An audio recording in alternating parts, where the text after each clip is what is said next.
So we're live. I'm going to kick this off real quickly, guys. So appreciate everybody for joining this roundtable live. Your playbook isn't safe anymore, and how AI is going to change the game. We got Christian Ritek as our panelist, Michael Falato as our caller. He's doing a driving lesson right now, teaching a kid how to get his driving lesson at the same time, which is just awesome. Good for you. I like that. And our moderator, Mr. Justin Michael. Guys, lots of changes are happening, right? AI is definitely learning from us. It's definitely changing the game. We got some people on this panel that believe that it's time to play with AI and go with it. Other people that believe that we got to hide as much as possible. We got Justin Michaels, who probably has beliefs on all corners. But Mike, I want you to take the mic from me, and I'm going to get into panelist mode and just have an awesome conversation, guys, unscripted. Really, hopefully that people out here will learn and get some ideas. And obviously, anybody who's watching this, feel free to connect with any of the panelists or any of the or the moderator. And that's it for me, Mike. I mean, Justin. Sorry. Yeah, well, awesome. I just wanted to kick it off and kind of ask about some intros and background. I mean, Christian, maybe you want to get started and just give a quick intro. Yeah, sure. Christian Reiter, double degree comp sci physics, went to work for Google out of school, now in sales for the last decade or so. Awesome. And how about you, Mike? Can you actually talk on there? Yeah, I'm Michael Falato. I'm the founder and CEO of Full Throttle Falato Leads, and I'm going to be pulling over here so I can focus. So I apologize for this last minute changes in travel. But I run a lead gen company, which does email, LinkedIn automation, and I live in Orlando and a veteran of the Air Force, and black belt Brazilian Jiu-Jitsu. So I'm happy to be here today. Cool. Well, great to have you. Amir, I mean, everyone knows you, right? But you want to give 2-second intro? Yeah. Amir Reiter. I'm a expat that sits time between San Francisco and Medellin, building the new American dream. That's a Substack article I wrote. Working on building the Amazon of B2B go-to-market services, talent, and software. And I'm just here to help everybody in the very vast GTM space succeed, especially with all these changes happening with technology. Awesome. Well, I'm excited to host, and people know me from some of the books I've done, like Tech Powered Sales, and I've been doing a lot of outbound sales for over 20 years. So I'm really excited to crack into this and get into the implications. So the first question I wanted to ask is around IP. Is it even real anymore in the age of AI, or is it just ego protection? Who wants to crack at that one first? Let's start by defining the word innovation. Yeah, I mean, what does that mean to you? I mean, this is really a question of like, are we all going to lose our IP is kind of how I interpret it. I mean, I was offered $2,500 from HarperCollins for one book, like for my book in perpetuity. You could just eat that and have it. I guess, Jason Calacanis gave his for $2,500. It's better than nothing, but it seems like Big Brother is winning. Yeah, I think innovation is helping human progress do things faster, cheaper, and more efficient. That would be my definition. Okay. And now another question. If you're the person that does the actual innovation, if you're the one that goes into the mines, if you go into the difficult, disgusting work to go find the innovation, is there value in what you just did? Yes. Then what makes it okay to take the innovation, dump it into a large language model, and immediately democratize it? I don't necessarily think it's okay. Well, I think there are industries like music where people have IP protected and they earn money. They went through a big transformation with Napster, now Shopify, right? We hear stories about Snoop Dogg getting 1 billion listens and getting a check for 13 cents. There's obviously IP when it comes to people creating what's it called? Patents, right? Some companies out there make patents before people actually make the idea, just to make, there's a whole business of just making patents. So I guess my point of view is that a lot of this has been happening, and there's a lot of battles on each side in IP, and that it's now has just come down to everybody in business, not just scientists and pharmacists and biotech. So it's, for me, it's not a matter of okay or not. It's more of like, what do we do now that it's here? Right. And so that leaves us with two channels: self-governance, regulatory governance. Apparently, nobody wants to do the former. And you know why that is? The reason nobody wants to do the former is because we are ending a cycle in sales where basically the value of what salespeople are doing, if they're good at what they're doing, is going the same way that people thought currency was going to go at the beginning of COVID. Amir, I think you and I had quite a few conversations about hyperinflation of currency, how that functions, etc. So let's look at cars during COVID. At one point, automobiles on the used market became tremendously expensive during the COVID years, and they were looking like they were going to track towards a hyperinflation, and that got corrected. Same with our currency, and that got corrected. Right now, salespeople who can actually do the thing are becoming hyperinflated. Okay, the talented people who can actually accomplish outcomes are getting paid out the ass right now. Why? What happens after anything hyperinflates, guys? If you've ever seen the graph for it, I'm not sure if I'm on the left or right side, but it goes like this on the X or Y. It goes straight up and then drops like a motherfucker. That's the environment we're in right now, and everyone's clamoring for their chance to ride the roller coaster up by taking other people's IP. Because the only ones that are left actually doing the thing are busy doing the thing. Right. So just to jump in and chat for that. So like my position, especially as a marketplace owner, is like change is happening fast for everybody, for all of us. How can we all not be blindsided? How can we ride the white wave up? How can we ride it down? Right.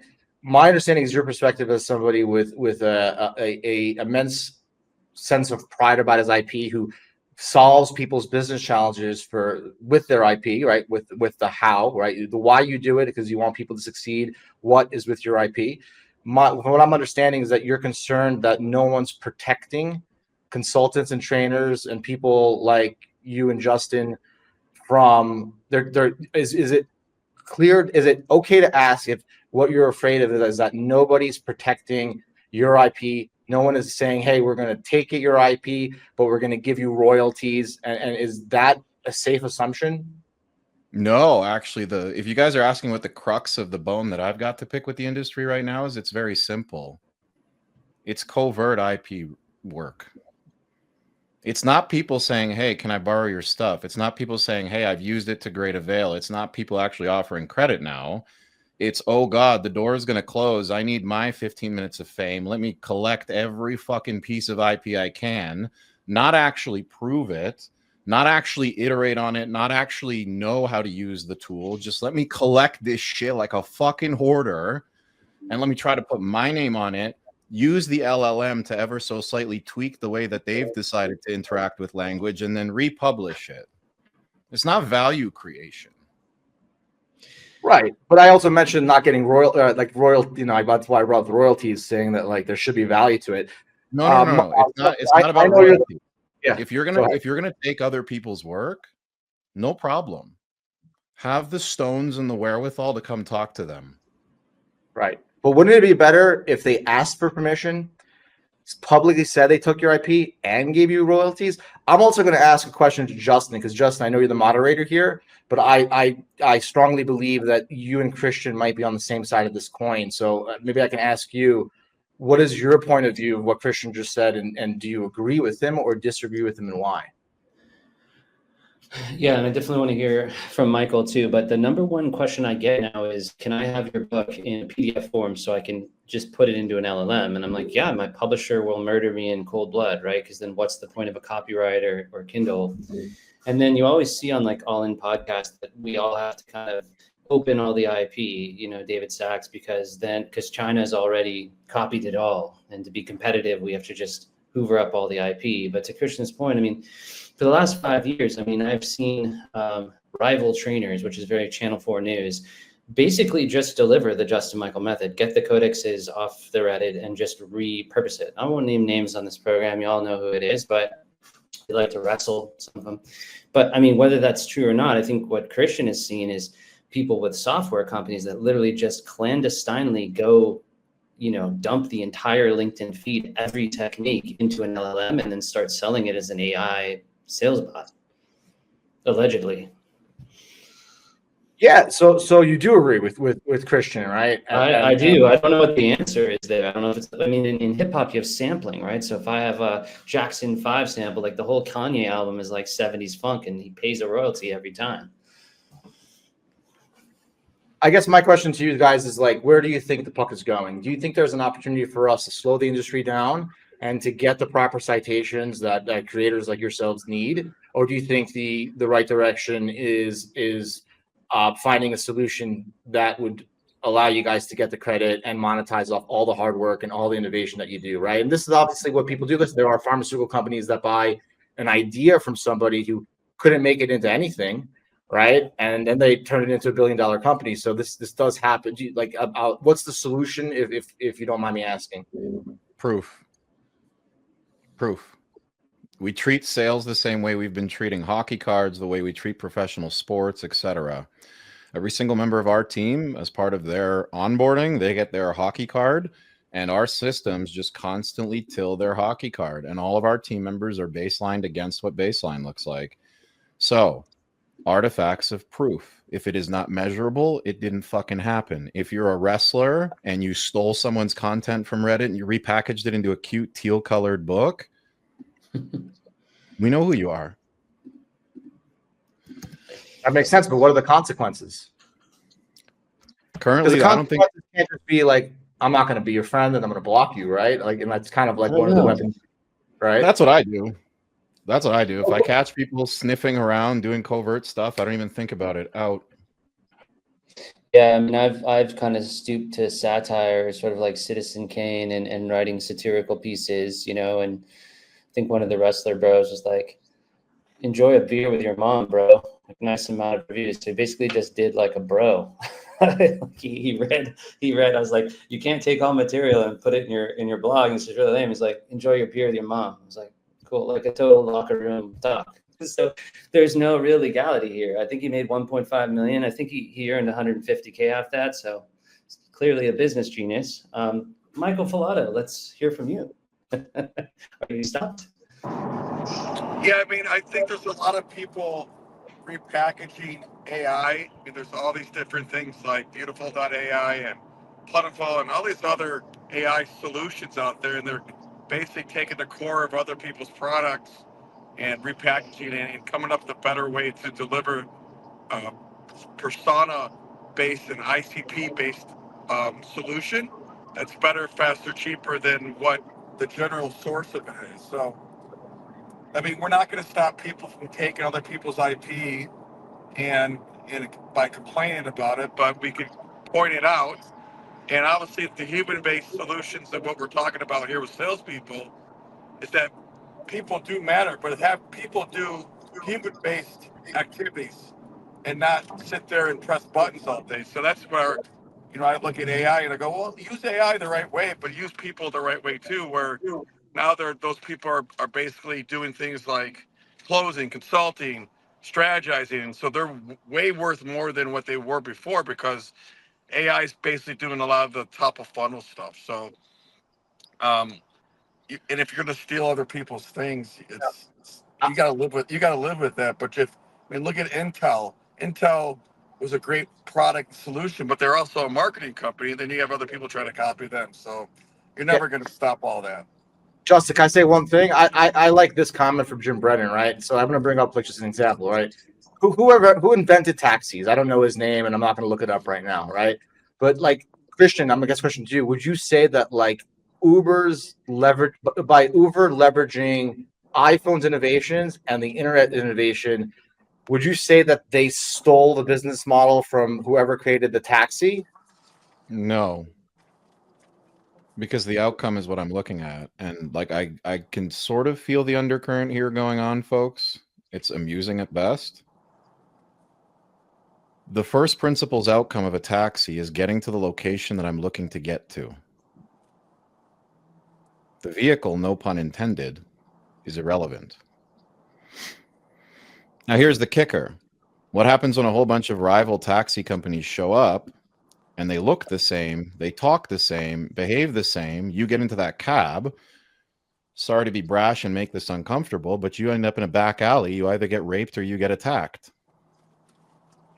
Well, that also separate. So what you just said is You came in on the competition. credibility. You came in on the credibility of my friend told me a cab can get me to this No, place this very is a great quickly. point because I have a guy named David Manjura who's watching here, and he actually won't take anything besides Uber, which is twice as much money, to the office because of safety. And he feels like with Correct. Diddy and other drivers, they don't route it. So, Correct. you know, for me, just to answer what you said, it sounds like competition creates premium, middle market, lower market. Some of those rates the bottom, some's premium. So isn't it possible that that same effect could happen to your IP and service where the drive to the bottom where everyone says they got everyone's IP gives the ability for someone like you to be premium and to and to service the client who doesn't want the copy of the copy of the copy of the copy, but wants the actual source code, knowing that that's, you know, probably going to help them have better outcomes. It sounds like the sentiment that you folks have is this is more of a personal problem than it is No. a widespread problem. Because my issue is not me losing out, guys. My issue is very simple. I'm an execution guy. I don't write fucking books. I don't do courses. I don't do IP. I do the work, and in doing the work repeatedly, the IP tends to bubble up in patterns. Now, the kicker here is the poor market. Okay, there are people now that could be benefiting significantly off of utilizing outsourced services.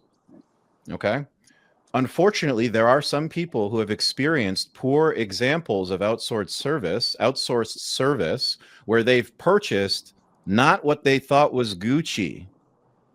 They got the fucking faux Gucci sold by an immigrant on the side of the Italian sidewalk, and then they come out of it going, the whole thing fucking sucks. We're never doing this again. Nobody knows what they're doing. And now you've burned the market with your poor craftsmanship. Right. Just FYI, you're one of 3 panelists and you're very smart, and I appreciate you being here. So I don't want you feeling attacked. I just want people to learn from you. And I also want you to earn money on your IP, and I want you to be comfortable helping and sharing. So that's my agenda here, talking to you, just to be super clear. Okay. I get that. But if folks want the IP so bad, come ask for it. I'll fucking give you all of it. If they tag you and they give you citations, right? 0. You will get 0 if you tag me and you give me citations. Okay. You can but come you just talk want to me. respect where respect is due. No, I want people to actually work the Beyond. economy as though it's an economy. Pay for the fucking fees, guys. When I started in sales, the only IP I ever used that belonged to somebody else that I didn't pay for is sitting with your moderator. And the kicker, I didn't even fucking know it was him. I was searching Reddit sales, and I got my whole career doing thousands of calls using what I didn't even know was Justin's stuff. The moment that it came out, I went, hey guys, look at this crazy act of serendipity. This coach has been training me without actually being in the room for God knows how long. Is that a Give baby credit wolf? where credit's due. By the way? Sorry? Is that a dire wolf on your lap? No, it's a corgi. Okay. You know they've cloned But a dire anyway, wolf. The company has cloned the dire wolf. It's more. So It's not more. actually It's part of more it. They a stole function. the IP of their DNA. This is more a function of, guys, if a whole bunch of trunk slammers come into our market, what do you think is going to happen to you? I think it's going to force you to innovate faster. Yeah, this is You asked. Where do we go from here, Amir? There's so many questions. We can kind of go off. Well, I guess I could do a question, right? Because look, I have a belief, right? And I want to share a belief. And this is kind of why I created this roundtable with a purpose, and I brought on strong personalities with a purpose. I believe that there's going to be 2 paths. Either a person like Christian, who's awesome, creates a blockchain kind of application that allows people to get credits and builds $1 billion company out of it, which I'd love to see him do, and I'll support it. Or I feel like people should go with the trend and innovate faster, because I think that our feelings are not going to matter when it comes to AI. And I think that the only people that will get bigger and better are going to be the Metas, the NVIDIAs, and the big companies. And I think that us as a sub-community that drives the economy can align together to protect ourselves, just like the music industry did. And now's our opportunity, or we can complain about it. And I rather see everybody here succeed and win in life. So I'm on the angle of let's find a way to monetize this opportunity versus let's find a way to not. That's my position, right? And Justin, what do you think about I'll that? jump How do in. you feel about that? So everybody comes to me and says AI is going to replace your job. The Justin Michael method, I just fed it a codex and it does it. And then I read it and it's bad. Because it sounded like the first rule of robots. Number one, like Asimov, the robots can't hurt a human. And a lot of my writing is like fear, pain, innuendo. People move away from risk. They don't really go toward pleasure. And so most of the ChatGPT writing is very vanilla. And so then it's like, well, it's going to replace coaching. And my philosophy is I'm going to go learn to be a black diamond mogul skier from a Musk bot. Well, it might hallucinate, it might screw up. So if in that one minute run it screws up and I break my leg and go Sonny Bono, what I'm going to do? So maybe I pay more because like Christian knows how to ski a black diamond, and I just want the human. It's nostalgic. I believe in I got a normal watch. I don't have an iWatch. So, but then again, that's Henry Ford saying, if I'd asked them, they would ask for faster horses. So we will reach an uncanny moment where the AI is good enough to coach people and the bots are good enough to teach you to ski. So I think that's why the Kai-Fu Lee stuff is interesting. Chinese futurist who wrote AI superpowers, and I wrote sales superpowers. But he says like things like compassion, love, strategy. There's just elements that we probably won't hit with AGI until 2035 or 2055. And then there's a ton of regulation. And so we can't fully automate a LinkedIn. The API is closed. We can't simulate AI voice cold calls because that's illegal. I don't know if you're trying to do that, Falato, if you're trying to get calling with AI, but they banned that last year. And you can still do it in the Emirates, I think, but not in Europe or Australia. And so, yeah, but as far as like stealing IP, I mean, there's been lawsuits over that from the New York Times and Disney, and people are trying to get in there and get the LLMs to pay royalties and figure this out. So yeah, we're kind of in a Napster moment. I'm sure 100% of my content is already in China and is already up in the GPTs. It's not an allegation. I'm sure that like humans have scanned it in or photographed it and put it in there. There's nothing I really can do. So it's a weird, it's a moment. Content is always king, as I learned when I was at Warner Brothers Online. It's like if you don't have the content and originality of it, people are going to know where it came from by the way you wrote it and how you put your information in there. But if people steal it, I mean, there's not much you can do unless you have lawyers to sue for it. So you're going to be chasing your tail. So the whole thing about sales or marketing or any solution is how unique are you? What makes it different? And so when I look at what I do, which is LinkedIn automation, email automation, and I build these big roundtable events, is what makes you different, what's your background, and why should I care? And a lot of the things that you do with AI is like, okay, if you ask it the right question, it will give you the right answer, but you have to keep on refining that. So there's going to be, your job's going to change from having someone make phone calls and press buttons all day to learn how to talk to someone actually and innovate what they're trying to do and what they're not trying to do and figure out where the nuggets are. So you gotta just take the automation and go with it, and then find out what your niche is that's not going to be automation based or AI based. So that's what I had to do from a sales guy that used to make phone calls all day. I hate phone calls now. I hate robocalls. And LinkedIn owns the network for the LinkedIn network. So I do automate, and it's against their terms of service, but there's 50,000 websites out there that automate LinkedIn that you're not supposed to do. So you need to know what you can and can't do. Where's the gray line? But I built my company to $80,000 a month within a year. I'm not saying that's rich, but it's a lot better than working for Steve Smith at a software company that's going to complain every 3 months. What's your pipe? Yeah, what did you do in the Air Force? I just think it's so badass. Did you fly planes or work on planes or? No, I worked on KC-135 tankers, straddle tankers. Nice. I was a videographer, so I used to then tape the air-to-air refueling, the combat missions. We actually flew in C-130s and British helicopters called British Lynx, so that was fun. Awesome.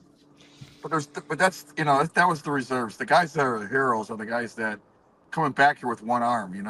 Yeah, no, I'm with you. I think all veterans. I mean, a lot of respect, man. I was just curious your background because So people come out of the services and have interesting work ethic and good TQ, technical quotient. I'm with you. I mean, two more comments I'll make is if you think of Eddie Van Halen, the two-hand tapping guitar, he didn't do it first. It was like Yngwie Malmsteen. I don't know who the first two-hand tapping, probably someone in the 15th century with a lute, you know? So I tried to innovate things that were weird, that are style. Like David Sandler, you think of the submarine, the pendulum, IR theory, transactional analysis, reverse selling, candy in the lobby, all that is just Sandler forever. You can clone it all day. So it's sort of a brand and a style. So I've tried to put out memes like Venn diagrams and thoughts bumps and things that are just going to be memorable and somewhat attributed to me. But I meet these kids and it's like, oh, wow, you're using all my techniques and books. And they're like, oh, no, I've never seen you before. And then I see what they're doing. I was like, oh, I invented that in 2017. And they say, oh, yeah, that's really similar to what I use. I'm like, no, I mean, I was like the first person in the world to send Venn diagrams to millions of people. It's just never been done, you know. And so it's just kind of funny to see my IP totally desaturated and out. Let's kick it back to Christian. I got one controversial statement to say before we kick it back to Christian. I hope you don't mind, Justin. What is the current obesity rate in America? Only 3%. Only what is the average? What's the average? Humans. What's the average? Only 3% of adult humans have visible abs, abdominal I think. muscles. Yeah. Okay. How long has the secret of exercise, aerobics, and eating healthy been out? Probably 100 years at least. So then how do you explain IP being out and it's such a great increase, right? What I'm trying to say is that I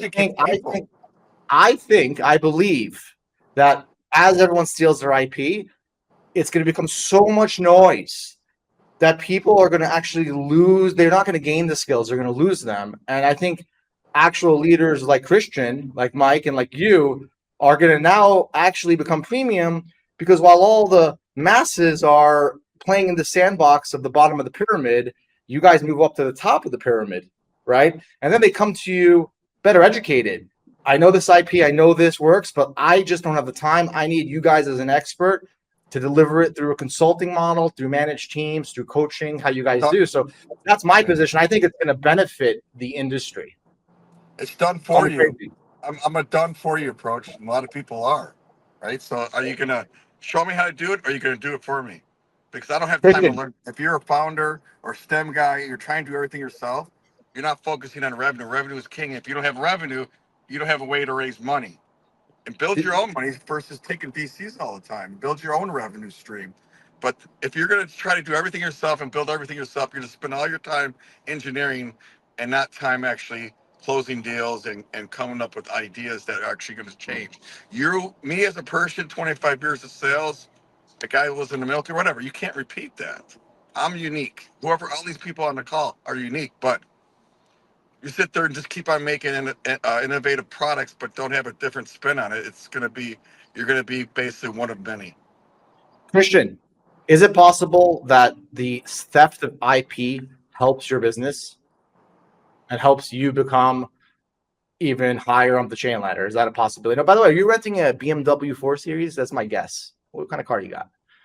No, never mind. I jumped around. Talking about this guy driving the car. The only, Oh. But anyways, yeah, is it possible that the theft of IP turns into a gift for you?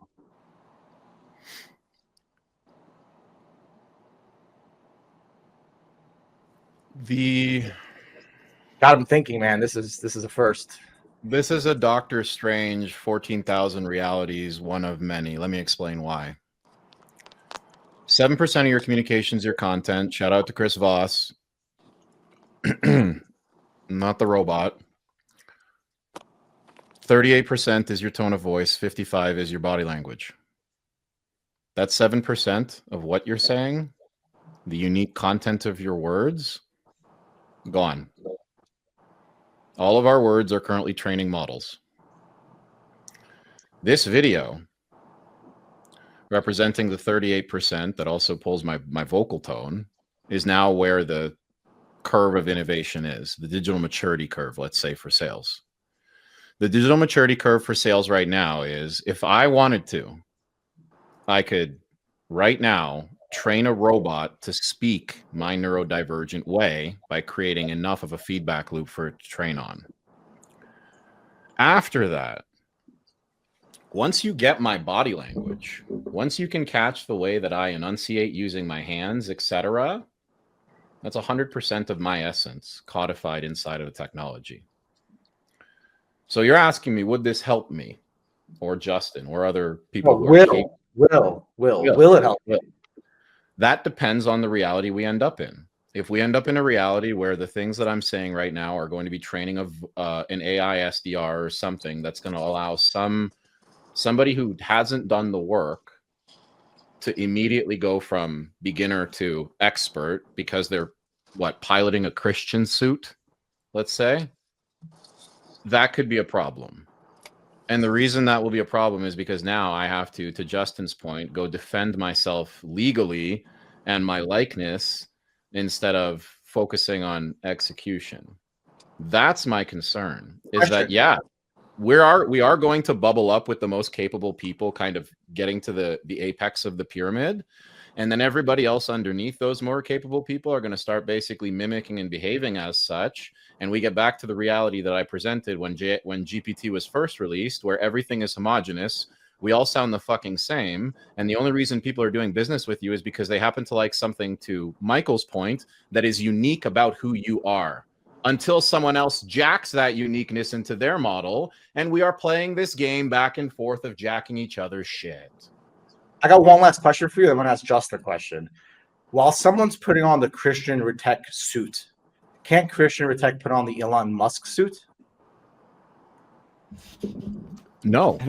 You want to know why? Because I believe in something. I will not do anything if it is not legally, morally, or ethically sound. How do you know he's not going to give you his suit? If Elon gives me his suit, Aren't we all here because we learned from other people's mistakes?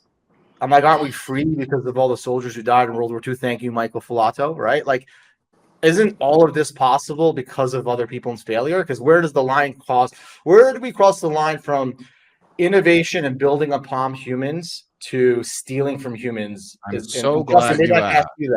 You lose or you learn. That's what life in sales is about, in martial arts. You get. I want to ask Justin a question. You got to get up. He's been the best roundtable guy in the world, right? And Justin, where is the line crossed between? I'm like, look, if we didn't learn from each other, like humans died, like we made sounds with our mouths and we died, and someone picked it up and made this high, and it became high, right? Like we created everything from that, people who passed away, our ancestors. Where does the line cross in your mind, Justin, from IP theft to just humans' gift of learning from each other and innovation? Well, I've sort of embraced an open source. Yeah, I've embraced open source because of Radiohead. So when I came out with my templates, I did 80 legal attributions on that, which was interesting. I got people to sign, which I probably didn't have to do. And then I put it all on Reddit, and then Reddit canceled me. Essentially, I was banned from Reddit because I literally gave it out, sold nothing on the back end. I didn't even know Christian Reddit downloaded it. I was just up there at R. Salesborg, and and I've got a good R LinkedIn Lunatics file now. I actually recently asked Scott Lee, I said, do you read all your troll threads on Reddit? He says, no. Very disciplined about that. So I would say that the open source model works when there's attribution, citation, royalties. I feel like the music business has somewhat worked it out, but there's a lot of controversy around points and how much money you actually make off Spotify plays. Everyone asks me my business model if I make money off books, and I just say, Tay, I'm the Taylor Swift of B2B, make the money on the touring. So give the books away for marketing value and make millions in the back end, just doing strategic consulting off the grid. So, but not everybody has that model. And some people are just pure creators. David C. Baker prints his own books on his farm. He has like a giant silo filled with paper books, which is very doomsday prepperish of how to solve this problem. Ultimately, I think the government's going to regulate it, but the big issue is China. I've been back to Beijing, and you walk into a massive office, and it's a click farm. Or I walked into this store in Beijing. Maybe I'll never get to travel there again. I'm like Richard Gere now, and everything in it was copied. It was all DVDs and CDs as far as the eye could see. So the IP issue has been already a problem forever. If you have a services business, your moat is your own humanity. and your ability to execute and deliver a world-class product, the results of your clients. Michael has clients who will swear by his results. Certainly Reddick has clients who swear by his results. And in his time, while he's alive on this planet, that is his moat. It's his calling card, his reputation, as Warren Buffett would say. So there is opportunity here. The innovation is just happening so fast. Is kind of my summary. I don't know if it's better. Like, I've got all this LLM access, but like, I'm one of these, people that tortured myself to figure out how to actually write a 90,000 word book, and was actually building all the emails. But I think like what you can't do is teach a 22-year-old kid a business model and how somebody monetizes and make money. You need acumen. You need reps in the seat, windshield time, right? Like time up in the F-16 flight simulator time, but time in the actual plane flying it. Let me kick it to Michael and Christian on this. Michael, what do you think of all that? I gave you like a Ronald Reagan style speech. I don't remember much after 1988. I got to be honest. I think the whole industry that's getting really screwed up on this. I mean, salespeople or marketing, all that stuff, and tech. Yeah, but think about music and actors and films and people that are in the production space where you can just type in something and it's done.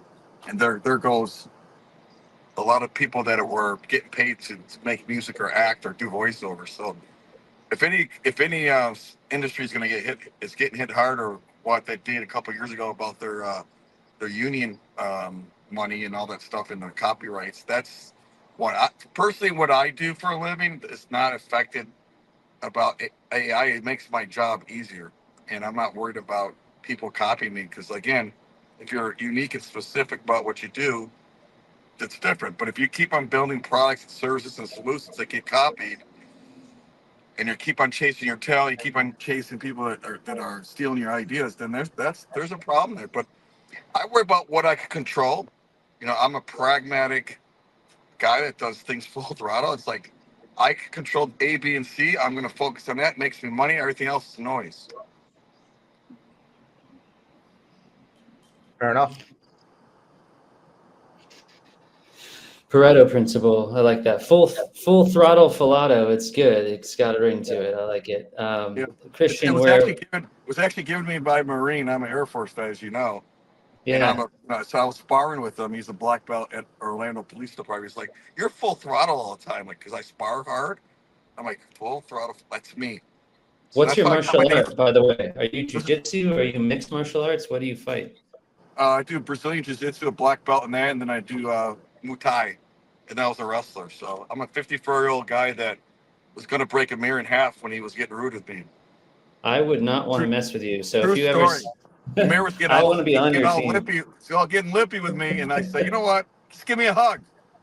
Let's be No, friends. actually, it's not true. Michael was highly offended about my response on LinkedIn, and I was the one who offered him a hug when I met him at SaaStr. So it's manipulating the story, but it's okay. I don't know. Pound for pound, I think Michael. I would say that Michael's full throttle is just like Christian. Christian's full throttle as well. You guys are both. Let's give Christian the floor though for some thoughts. Christian, how would you react to all of this nonsense or non-, as I like to call it? You're muted. Sorry. Which would also be a statement if you're just like. He does the wave. It's okay. I've stated my stance on this, and it's not going to change. And I'm going to instead answer the question there from Johnny Halliburton about what measures the panel will take to protect their IP. So, a few things. It's time we bring back joint mutual non-disclosures and non-solicits. I have a joint, highly mutually designed MNDA and non-solicit that anybody, clients included, to channel partners, to anybody who wants to talk to me for longer than 15 minutes is signing. If I don't know who you are, you're not coming into my orbit anymore. I've had too many people who have come into the orbit and then started, like, I see them weeks later and I'm like, I can smell my annoying, aggressive attitude over there, and I know you took the worst parts of me. This is going to happen to everybody who is going to move up. you are going to have copycats left, right, and center. So the only way to do this properly is via some sort of apprenticeship program, paying for the coaching to get the information, etc. And if afterwards you want to go spout on LinkedIn about how this is your content, I don't care. Once you've paid for it, once you've done the work, it's yours. Because in my day, I had to do these stupid LinkedIn messages to thought leaders going, hey, bud, can I grab you lunch, or can I get you a virtual coffee so you can teach me something to further my career? Was that the voice you actually used? It's good. Yeah, it worked really well. Yeah, I'm stealing that IP. The point being is like, dude, this is just simple craftsman to craftsman respect. If you're not going to be a craftsman in your craft, don't come anywhere near the craftsman. If you're just looking for how you can predatorily, parasitically jump up everywhere, don't come near the people that know what's happening. And I'm so glad you mentioned fucking Spotify. Thank you. Because you guys have been using the music industry and the acting industry as your saving grace in this debate. The only thing I have to say to you, go back a couple of months and go look at how pissed off all the actors were, and how the Screen Actors Guild had a serious strike, and how none of us have gotten any good fucking movies since right before COVID started. I think it's an accident. It's not. You think it's an accident that people are creating music via AI, and then you have, what's his name, Falling in Reverse's Donnie Radke suing all the people who did that? Like, have some respect for people. That's what this comes down to. Well, I think we're gonna get better movies. I think we're gonna get better movies once the gloves are off and people can get back to being artists without having to produce movies in Hollywood with all the regulations of having to have, forced to hire certain people even to be considered for Golden Goals. So I think we're in a transition period where there has been good movies, but I think we'll come out with better movies. That's my belief. I like that. I always tell people that my books take about, the length of Bad Boys 3 to read, but they're not quite as good. So that was one of the good ones that came out, Bad Boys 3. I'll shamelessly plug that movie.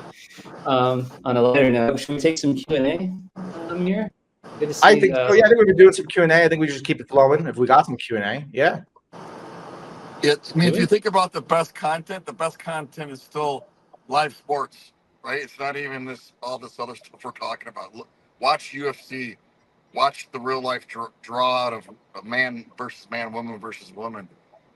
So to me, it's like I like the live sports coming out of Thailand, man. They get creative over there. Yeah, those Thai fighters are nuts. Those guys are tough as nails.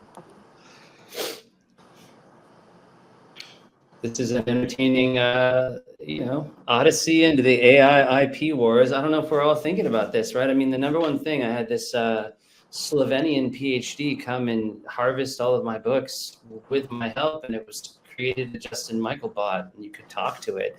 But then everybody's like, I think I'll just chat with Justin Michael. And maybe like people are like, dude, you got to be scarce and not talk to people. But I remember being young and poor. And it's like, if a kid in Pakistan, he's 17, he comes to me, he reads my book, he's like talking to me. I'm like, I help him.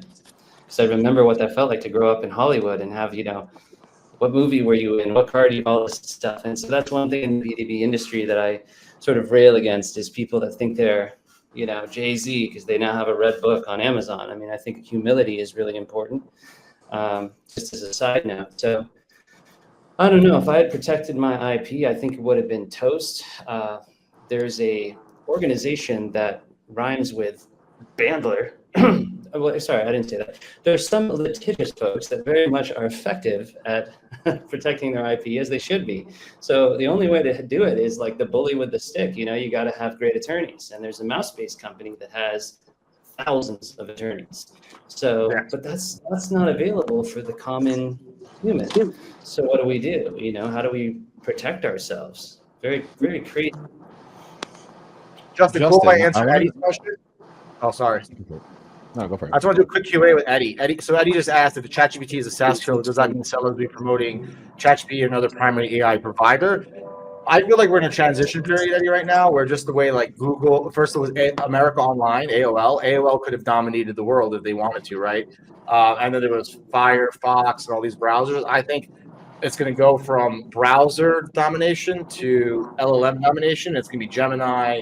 It's going to be maybe Apple's LLMs, and they're going to be the ones holding all the power, and people will build ecosystems off them, building $1 billion. That's my prediction. And then You don't I do think think ChatGPT is one of those? yeah, I guess. Yeah, I think ChatGPT and Gemini are the top two that are going to be around. But you never know. You like look at Blockbuster and all these other companies that were the category killer, and then all of a sudden they're American Online. Yeah, wow, there's nothing left. So if you don't continue to innovate and change your path and become one step ahead of your competitors, you're going to lose. Yeah. Well, on that note, I would Who say wants to that take this question, Justin? You want to take it? We got questions. There's no way LinkedIn's going to stay in power unless it acquires through M&A other platforms, right? So there's going to be a disruptor on the social network side. Let's see. We have a question from Maria. Situation sales trainer consultants, do you encourage us to still create content? I mean, content creation is paramount, and you should copyright your stuff, and you should, publish it or go through the indie publishing route. I have 3 publishing deals: HarperCollins, Wiley, and independent publisher in Arizona, and he's great, and I love it, and I can crank my ideas out. I've done 5 books in the last 2 years, so yeah. You also got to look at the content you create. If you don't you have an audience. People are really big on creating content, but if they don't have an audience or do a podcast, and there's 5 people that listen to it, what's the point of making content? You got to draw in people as well, and sometimes you got to do one-to-one or mass email or mass LinkedIn, but it has to be about how do you help them? Why should I care about Steve, Michael, John, whatever? And so people kind of get into this whole content is king thing, which is important, but how are you going to get people like the baseball movie, right? If you build it, will they come? You got to have an audience too. Don't just build content and expect everybody to go, oh my God, and comment about you. It's going to take a long time to do this. So in stocks, bonds, all that stuff, make sure you spread out the wealth, spread out the risk, and then you'll get there. I got a question, and this is for everybody else. Why do you make content? What's the outcome you are trying to create? Measurable outcome that you're trying to create by creating content. So, and I have a follow-up question to it too. Yeah, I want to just take this. So writing is a disease. I mean, I keep putting these books out, right? It's really should be in the DSMA catalog. I mean, I write too many books, and I don't know. It's cathartic and it's fun, even if it reaches 100 true fans and if it doesn't get big. And Scott Leese was the first one to show his views. I have 30,000 connections, 60,000 followers. I'm a top voice on LinkedIn. There's no more reach on LinkedIn. I get 10 likes, 20 likes. I have to distribute that through WhatsApp and email messages and go crazy to get a post to trend because they punish me for being big because I can afford the ads. And so they make it so I have to boost, which isn't cool. So why do I do it? I mean, I just kind of love it. I'm addicted to it. I love to just interface with one person in my audience and see if it helps them. The result that they get out of doing it and knowing the legacy that it'll be here, a lot of it when I'm dead and gone. What about you, Michael? Beautifully put. Yeah, I mean, I agree with you. It's like if you sound like you really love producing content. I mean, if you love what you're doing, just like I love having my own company, that's a big. Oh, you're muted. Phone calls. And so if you do what you like and you're making some money, what's the harm? But there we go. If you can monetize what you do and what you love and turn it into money, you never work a day in your life. It's that old adage people talk about. Find something you love, do it, and make money doing it if you can. So I'm same thing with actors, right? They're acting, they love it, and they love the grind, but not all of them make it. Same thing with sports. So you just gotta definitely figure out what makes you specific and unique. And I don't think people can copy that in at least face to face. They might be able to do it in LLM and AI, but they're not going to do it like, hey, I'm going to get you on a roundtable, you on a podcast, or I want one-to-one coaching, or I want you as a fractional CMO, CEO, whatever it is. That's where you're going to win in life, and that's not repeatable and scalable. My processes are repeatable and scalable, but Michael Falato is not repeatable and scalable. Yeah, and right. Shout out, Amir. Just one sec. Amir, why do you create content? You guys are all actually answering a very important question that a couple people in the audience have posed. Amir, why do you create content? Look, I'm like, there's a lot of reasons why. It all starts with like the fact that I obviously want to have a family, have healthcare, and I want to succeed in the systems that exist. I do it in a way where I'm like, I wanted to be a doctor when I was younger because I said, no, I can make money helping people. And then I realized that you can help people make money and they can have a doctor, right? A paper doctor. So I ultimately make media, especially in this industry, because I want to help buyers and sellers sales services because I saw how people really were fighting each other and were I had clients that worked with me when I was in the agency that they would fire a team of 15 SDRs because they didn't get an ROI in 6 months on a 9-month sales cycle, and it just didn't make sense.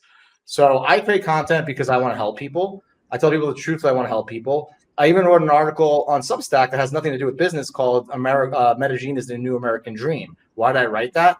Because I came here and I was like, this is so much better. And I wanted to tell people about the secrets I found out. 95% of people hated me for it. So I learned to tell people. I live in San Francisco, guys, by the way. So don't think about Medellin. But a lot of it, I'm like, saying it's not because I want to generate money in a capitalist society would be lying. That's the game. But I wanted to do it in a way where I felt good about it. There are times where I go hiking here in Colombia, and people come up to me and they're like, Mir, you never met me. I don't know you, but I got an awesome job. And now I have a wife and kid because you helped me get a job when I was making $900 a month. Now I'm making $3,000 a month. That sometimes is the difference between somebody having 3 kids in Colombia and them living with their parents for their whole lives. So I like to create content because I believe that it can obviously help people see me as an authority, but ultimately help people find the right sellers, which could be you guys. You guys are all listed on our marketplace, or it could be candidates, or it could be software. So it's a balance between like making me feel good and helping people, and how can I feel good and help people, and also build a business that I can be proud about that can help me build a family that I want. And saying that anyone who says that's not true, I think is a liar. So I like to call it both out. Want to feel good, want to make money. Just I just want to thank Lori Richardson for being in the audience, and she represents a lot of voices. So she does content to help other people to be successful in B2B sales and generate revenue. If there's true altruism and service and helping other people, that's a beautiful vision, and that's sort of the anti-Putin energy that we can put out. We can help people. For you. How many times did I ask you to list in my marketplace, and how many times did I ask you to do content? Tons, actually. That's all I get on WhatsApp now is just now. Hang on. Now you guys all I wanted to steal your IP, right? I realize that I'm trying to make that everybody is talking over with their exposition. The point I'm trying to make is the reason most of you are making content at the forefront of it all is you want to attract your tribe. You want to attract your tribe either to do business with them. You want to attract your tribe to give them good vibes. You want to attract your tribe so you can help them move forward in their lives, which I think is a great altruistic attitude to have. And I think it's a good thing to do. Now I ask you this. God, the universe, whatever, has blessed you with a voice and a set of skills and a set of talents that the other people in this room and this audience are here to see. And that's the reason why they follow you. Okay. I would argue you have a responsibility to police bad actors in your industry that are drafting behind you, taking your tribe, your little chickies that were looking for your service and the good you came here to give, and to go grab them from those pieces of shit. That is why this argument is happening. If you're speaking to me, I'm going to tell you that is my mission in life, and I will do that, but I will also do it in a way where I wish them all well and success and happiness in their life. That's totally fine. I wish all IP trolls come meet me in person, and we'll talk. I'm going to say that once I get stronger, by the way. What I learned from Mr. Patrick Ben-Dave and everybody is that until you're big, you could get destroyed, right? So my energy of like wanting to help people and be honest, it destroyed me the last 3 years, because during my pivot, when I was losing money, wasn't doing well, nobody was there to help me. My tribe was, right? My tribe. But I also, for my family, need to get to a position where I'm super strong, where I can police the world in a helpful way without losing the platform that I worked so hard to gain. Well, I'll say this is my last hot take, because I'm running out of time. We should wrap it. Is that if I were the president of the United States, the first thing I do is shut Reddit, because I feel it's against the Constitution. I don't feel it's First Amendment speech. I feel it's hate and troll speech, and it anonymizes people who troll constantly. And I have been canceled on there 5 times, whether real or imagined, without any sort of proof. So it just feels like a weird little hate pocket that LinkedIn solved by having identity and passport verification. So that opens a whole other box. Shut Reddit down, humanitarian. That's Oh, I the agree privilege. with you. People are against that. They love Reddit. I don't know. Call me crazy. So where do we go from here? I mean, we're done, I think. Well, I would say this. I would just want to thank. I want to thank Justin. I want to thank Christian. I want to thank Michael for being here. You guys are very busy. You guys have amazing talents, and I hope to give you guys a bigger voice to help for your people. I would just like to thank everybody who listened, and then Justin, if anybody could just start by just saying, hey, where can this tribe connect with you? Where can they find with you? Where can like-minded people connect? Would be a great next step before we let everybody get back to having an awesome Friday. I'm just on LinkedIn and Amazon. It's Justin Michael. Go up there with your LLM and copy away. I actually got to jump. It's great to see everybody. Thank you. Thank you. Christian, Is that the you're ending? next. Yeah. Yeah, folks, I don't post much on LinkedIn anymore. If I do, it's just a troll. Shoot me a text. For the most part, anybody who's shot me a text and has come in genuine has received, space under my wing for any kind of help that they need. Yes, you will be expected to be quiet, but you will see your life change. Appreciate you, Christian. Appreciate you too, buddy. See you guys. Everybody, thank you for tuning in this roundtable. We'll do this bi-monthly.